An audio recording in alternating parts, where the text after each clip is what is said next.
Apa itu nation survival? Apa itu nation right? Apa itu nation interest? Bisakah kita membedakan ketiga hal itu tentang kebangsaan tersebut? Untuk mempertahankan hidup sebuah negara yang berdaulat utuh, maka kita setiap anak bangsa harus paham apa itu masalah kebangsaan. Kita mulai bahas dari nation interest. Apa yang dimaksud dengan nation interest? Nation interest adalah ke arah mana negara kita bergerak menuju.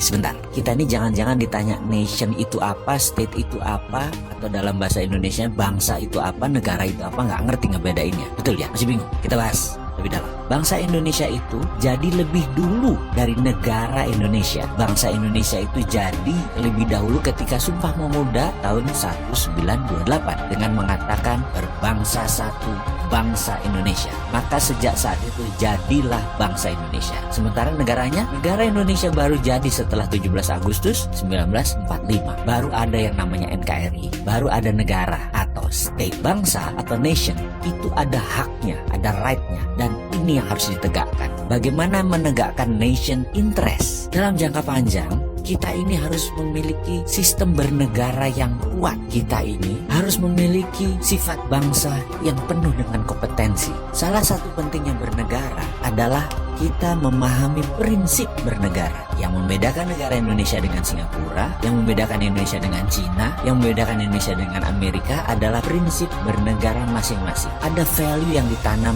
di setiap negara. Ada prinsip yang dianut di setiap negara. Misalnya Bill of Rights-nya Amerika, Liberté, Égalité, dan Fraternité-nya Perancis. Cina dengan BRI-nya, Belt Road Initiative. Indonesia dengan Five Principle atau Pancasilanya. Kita sekarang melihat negara yang sulit dikontrol karena populasinya 1,5 miliar manusia, yaitu bangsa Cina. Bagaimana bangsa Cina ini supaya mempunyai negara yang tetap utuh? Bukan main-main mengelola bangsa Cina ini. Negara Cina sangat serius mengurusi bangsa Cina. Juga demikian dengan Amerika. Ada 380 juta bangsa Amerika yang terdiri dari multiras. Bukan suku loh, ras dan etnik. Ada 100 kali. Amerika adalah negara imigran. Indonesia rasnya sedikit. Ada Melanesia, Polinesia, dan Melayu. Jadi suku bangsanya kita banyak. Dan yang unik adalah 89% beragama Muslim. Sehingga Indonesia bisa dikatakan dengan 267 juta jiwa, 89%-nya adalah Muslim. Indonesia adalah negara Muslim terbesar di dunia. Jadi bagaimana membuat negara kita ini utuh terus sampai akhir zaman? Saya teringat sebuah sesi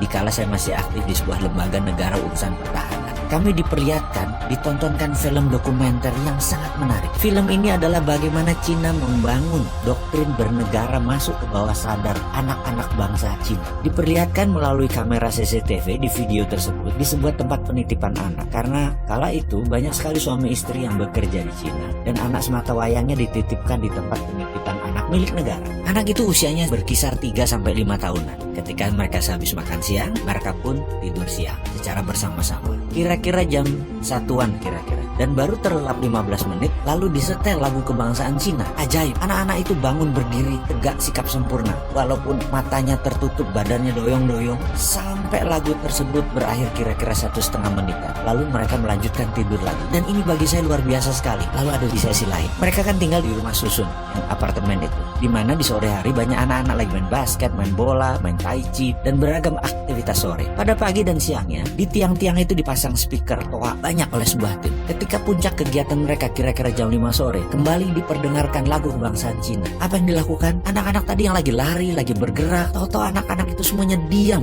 berdiri dengan sikap sempurna ketika lagu kebangsaan Cina tadi diperdengarkan. Mereka diam sampai lagu tersebut habis, selesai dinyanyikan. Dan mereka hanya diam saja di posisi masing-masing. Kalau lagi ke timur yang ada timur, lagi barat yang ada ke barat gitu ya. Dan ketika lagu selesai, mereka berhamburan kembali beraktivitas. Jadi apa yang kita bisa ambil dari pelajaran bernegara Cina kali ini? Ada baiknya ke depan lagu Indonesia Raya yang dinyanyikan adalah stansa 2 atau 3 stansa sekaligus. Lalu setiap anak bangsa mendengar lagu Indonesia Raya dinyanyikan, berdiri sikap sempurna, tidak goyang, tegak gagah sampai lagu itu selesai. Inilah strategi survival of the nation. Keberlangsungan kehidupan berbangsa dan bernegara adalah perjuangan jangka panjang. Membentuk karakter ini kita harus membangun dengan semangat yang gigih militan, yaitu diawali dengan sikap sempurna mendengarkan lagu Indonesia Raya.